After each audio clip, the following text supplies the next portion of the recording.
नमस्कार जी पासवान जी, आपका आज जन्मदिन है 10 जून का। आप बहुत सारे काम जो करते हो 10 जून को ही करते हो अपने जन्मदिन की याद में। तो मैं जानना चाहूँगा जन्मदिन पर जनता को क्या अपील करेंगे आप? ये जन्मदिन तो खैर आता रहेगा।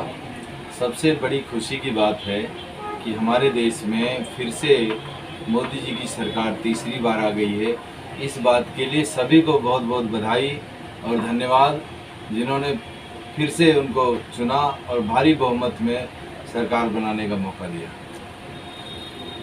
जानना चाहेंगे, मोदी जी का नारा था 400 पार 400 पार, वो 400 पार सिमट के 240 पे रह गया है। मकसद था सरकार बनाना, सो हमने बनाया। नहीं, मकसद तो सरकार तो बन गई पर सरकार क्लियर नहीं बन पाई ना। उस सरकार तरीके से क्लियर है, उस तरीके से नहीं बनी ना, अपने बहुमत से नहीं बनी ना। देखिए, क्लियर है, सरकार बन गया।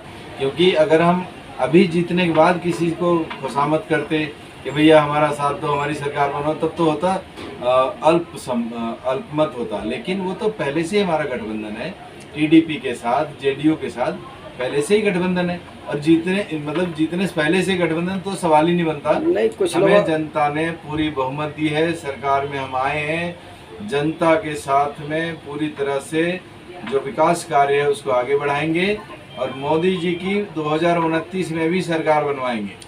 नहीं, कुछ लोगों का कहना तो यह है कि मोदी जी की सरकार तो बनी है मगर वो बैसाखी के सहारे चलेंगे। अगर जिसकी बैसाखी उसने बैसाखी छीन ली तो फिर सरकार तो गिर जाएगी। ऐसा नहीं होगा। देखिए, अगर हम कहीं, मैंने कहा नहीं कि वो लोग बाद में नहीं आए, वो पहले से ही एनडीए में थे। जो पार्टियां गठबंधन में हैं वो पहले से ही हैं। कोई हमने अभी से तोड़ फोड़ करके नहीं बनाई सरकार, ऑलरेडी एनडीए में थे, जीत के आए हैं, अब सरकार बन गई। लोगों ने उसको चाहा, सबने चाहा, तब ये सरकार तीसरी बार आई। मैं एक बार फिर से लोगों को, देशवासियों को बहुत बहुत बधाई और धन्यवाद देता हूँ। पूरी कैबिनेट के अंदर किसी मुस्लिम का चेहरा नजर नहीं आ रहा मंत्री पद पे। मेन बात है ना, आपका काम होना चाहिए। आप कौन चेहरा है कौन नहीं, वो सब चीज़ों से ज़्यादा फर्क नहीं पड़ता।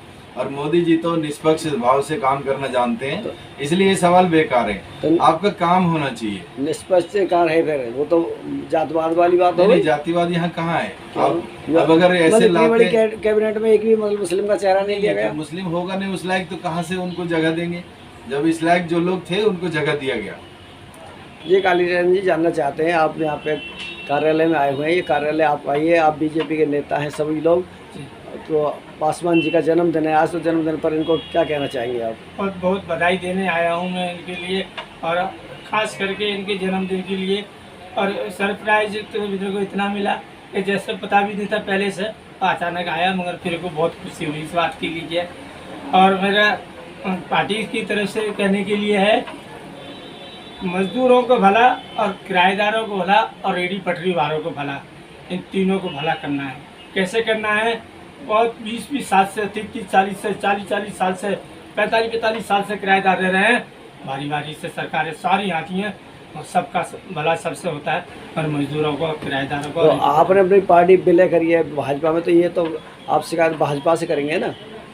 ये मांग है हमारी, उनसे मांग है, कहना है तो भैया ये मांग तो भाजपा सरकार से रहेगी ना आपकी? जी। तो भाजपा सरकार से क्या उम्मीद रखते हैं आप? बस यही जो उम्मीद रखते हैं कि बस दुकानदार नहीं, जो चाह रहे हैं किराएदारों के लिए रेडी पटरी वालों को दुकान मिल जाए और किराएदारों को घर मकान मिल जाए और मजदूरों की मजदूरी थोड़ा सा नहीं। जैसा कि आपने पार्टी विलय करी भाजपा में, तो क्या आप मोदी जी से ये उम्मीद रखते हैं कि मोदी जी जो आपकी मांगे हैं पूरी करेंगे? वो पहले से ही कहते हैं, पहले से करते भी आ रहे हैं और कर भी रहे हैं और आगे भी करते रहेंगे, क्योंकि उनका लक्ष्य ये है कि देश को ऊपर ले जाना, मगर उसको हाई फाई पे बनाना। और मोदी जी की 400 और 240 से जो सीट आई हैं, पूरी सीट नहीं आ पाई, जो फुल बहुमत में नहीं आ पाए। ये जो होता है वो कहते हैं ना, अच्छे के लिए होता है। जो हुआ बहुत अच्छा हुआ, और वो है सबसे बड़ी खुशी है कि वो ही प्रधानमंत्री हैं। सबसे बड़ी बात खुशी की है कि अब उनकी पहली सरकार थी उनकी, आज भी सरकार है, कल भी सरकार उनकी है। दिल्ली की सफाई व्यवस्था पर जानना चाहेंगे। सफाई व्यवस्था के लिए पहले इसे भी बोली थी कि जो बजरपुर का आदमी है, बजरपुर में उसको रोजी रोजगार मिल जाए, और गुड़गांव वाला है उसको गुड़गांव वाले को रोजी रोजगार मिल जाए, और जो जहाँ का देश का व्यक्ति है और उसको जहाँ पर रोजगार मिल जाए, तो मैं कह रहा हूँ गंदगी हट जाएगी। लोग नहीं रहेंगे, ज़्यादा गंदगी नहीं मचाने की। नहीं, उसका रोजगार मिलने से गंदगी से क्या संबंध हुआ? क्योंकि वो जब ज़्यादा भीड़ देती है तो वहाँ पे कोई भी गंदगी मचाता है। और जहाँ पे एक दो ही जब कम से जैसे हो जाता है, आज रोड पे चले जाओ, जाम एक बजरपुर वाले रोड पे की बात कर रहा हूँ, इधर से इधर जाने के लिए आपको 10 से 15 मिनट खड़े रहना पड़ेगा, और निकलोगे भी तो रिक्स से निकलना पड़ेगा कि कोई गाड़ी वाला एकदम से मारना देगा। तो वो जाम का कम हो जाने का और प्रदूषण जरूर से कम हो जाएगा। उसके लिए जो प्रदूषण कम हुआ तो लोगों की सांसें भी अच्छे से ले पाएंगे। तो आपका मकसद कहने का है कि रोजगार करीब में दिया जाए, लोगों को आना जाना नहीं पड़े, तो जाम से मुक्ति मिलेगी।